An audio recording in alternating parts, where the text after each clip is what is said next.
Picture this. It's a chilly December day in 1927. The town of Cisco, Texas is gearing up for Christmas, but amidst the festive cheer, something unbelievable is about to go down. Something that will forever etch Cisco's name in the annals of criminal history, the Santa Claus Bank robbery. This wasn't your average bank heist. It was a chaotic, comedic, and downright bizarre crime spree. This wasn't just a robbery, it was a spectacle. The heist involved a gang of inept criminals disguised as Santa Claus and his reindeer. Their plan was as audacious as it was ridiculous, and their execution was even more outlandish. The Santa Claus Bank robbery wasn't just a local news story, it became a national sensation. It was a story that had everything: a daring heist, a wild shootout, and a comical cast of characters. So buckle up, folks. We're about to dive deep into the unbelievable story of the Santa Claus Bank robbery. Get ready for a wild ride through history, humor, and a healthy dose of holiday hijinks. At the heart of this bizarre caper was Marshall Ratliff, a man with a rap sheet longer than Santa's naughty list. He dreamt up the whole Santa Claus charade, believing it would give him and his gang an edge. His plan was simple: dress up as Santa, take over the First National Bank of Cisco, and walk out with bags full of cash. What could go wrong, right? Well, pretty much everything. There was Henry Helms, Ratliff's right-hand man, a hothead with a hair-trigger temper. Oh, how wrong he was. On December 23, 1927, the gang decided to put their plan into action. It was a day destined to be etched in Cisco's memory, a day when Christmas cheer turned into sheer panic. Dressed in a full Santa Claus getup, Ratliff led his crew into the First National Bank. Helms, Hill, and Davis were disguised as, well, let's just say their disguises were less than convincing. The scene inside the bank was pure chaos. Ratliff, trying to maintain his Santa Claus persona, bellowed orders at the terrified bank employees and customers. Helms, meanwhile, brandished his pistol with the grace of a toddler wielding a spoon. To make matters worse, Ratliff decided to up the ante. He pulled out a dynamite stick, threatening to blow the whole place sky high. This was no longer a simple robbery, it was a full-blown hostage situation. The air crackled with tension and fear. Little did they know, their little Christmas caper was about to hit a snag. A snag in the form of a group of armed citizens, alerted by the commotion, who were about to give these wannabe Santas a run for their money. Word of the robbery spread through Cisco faster than wildfire. This wasn't some silent alarm situation. This was a whole town on high alert. Shopkeepers locked their doors, mothers pulled their children close, and whispers of Santa Claus robbers filled the air. The Cisco police force, though small, was known for its grit. They immediately surrounded the bank, ready to face off against the festive felons. But these weren't seasoned lawmen facing down seasoned criminals. This was a town of shopkeepers and ranchers facing down a gang of bumbling bandits. But what the townsfolk lacked in experience, they made up for in courage. Armed with whatever they could find, hunting rifles, shotguns, even a few antique pistols, they joined the police, forming a ragtag posse ready to defend their town. The scene outside the bank was straight out of a Western. On one side, the Santa Claus bandits holed up inside, their ill-conceived plan crumbling around them. On the other side, the townsfolk of Cisco, united in their determination to protect their own. Section 5. Bullets and Bedlam. The escape from Cisco. The standoff couldn't last forever. Ratliff, realizing their situation was going south faster than a sled in July, decided it was time for a Christmas miracle, or at least a Christmas getaway. Bursting out of the bank, guns blazing, the Santa Claus bandits made a run for it. What followed was a scene of pure chaos and bedlam. Bullets flew, shattering windows and sending townsfolk diving for cover.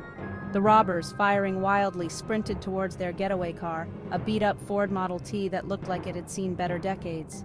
They piled in, Helms behind the wheel, and roared off in a cloud of dust and gunpowder.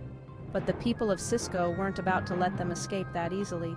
They returned fire, their bullets kicking up dust around the fleeing Ford. The chase was on. Section 6. A Trail of Misfortune. The Getaway Gone Wrong. The Santa Claus bandits might have had a head start, but their luck was about to run out.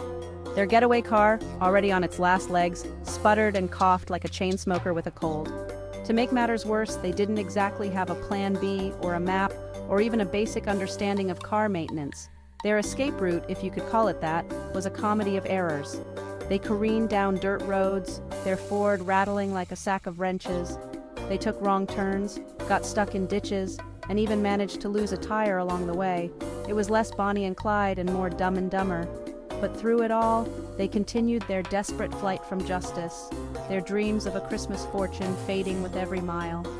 They were like the Grinch trying to escape Whoville, their ill-gotten gains slowly slipping away. Their joyride wouldn't last forever. The law was on their tail, and the long arm of justice was about to deliver a stocking full of consequences. Section 7. Capture in the Crossroads. The Santa Claus Bandits apprehended. As the Santa Claus Bandits made their less-than-grand escape, a posse of lawmen and outraged citizens was hot on their trail. The chase led them through the dusty back roads of Texas, a real-life game of cops and robbers under the vast Texan sky. Their luck finally ran out in the small town of Graham, Texas, about 50 miles from Cisco. Their beat-up Ford, unable to withstand the punishment of their reckless driving, finally gave up the ghost. It sputtered to a stop right in the middle of the town square, as if fate itself decided to strand them in the most conspicuous spot possible. The posse, led by Sheriff John Hart, caught up with the stranded bandits. What followed wasn't a shootout, but a rather anticlimactic arrest. The robbers surrendered without a fight, their dreams of a Christmas heist dashed against the rocks of reality. The news of their capture spread like wildfire. The Santa Claus Bandits, once objects of fear and fascination, were now objects of ridicule. Their story became a cautionary tale, a reminder that even the most outlandish plans can go awry. Section 8. The Trial and Its Twists. Justice for Cisco. The trial of the Santa Claus Bandits was a media sensation. Reporters flocked to Eastland, Texas, eager to cover the story. The trial was a mix of drama and comedy. The prosecution detailed the robbery and chaotic escape. The defense painted the robbers as incompetent fools. Witnesses included a terrified bank teller and a quick-thinking citizen. The robbers' testimonies ranged from excuses to denials. The jury found all 4 men guilty. Ratliff received life in prison, the rest got lengthy sentences. Section 9. Life after Cisco. The Fates of the Santa Claus Bandits. The Santa Claus Bank robbery marked a turning point in the lives of those involved. For the town of Cisco, it was a moment of terror and ultimately of resilience. But for the bandits, it was the beginning of their downfall. Marshall Ratliff, the mastermind behind the Santa Claus charade, spent the rest of his days behind bars. His dreams of easy riches ended in the cold reality of a prison cell. He became a cautionary tale, a reminder that even the most cunning criminals can't outrun the law forever. The other members of the gang met with equally unenviable fates. Henry Helms, Ratliff's hot-headed accomplice, spent years in prison before being released, only to end up back behind bars for other crimes. Robert Hill and Lewis Davis, the 2 small-time crooks, faded into obscurity, their names forever linked to the infamous Santa Claus caper. The robbery had a profound impact on their lives, a stark reminder that crime doesn't pay, especially when you decide to dress up as Santa Claus.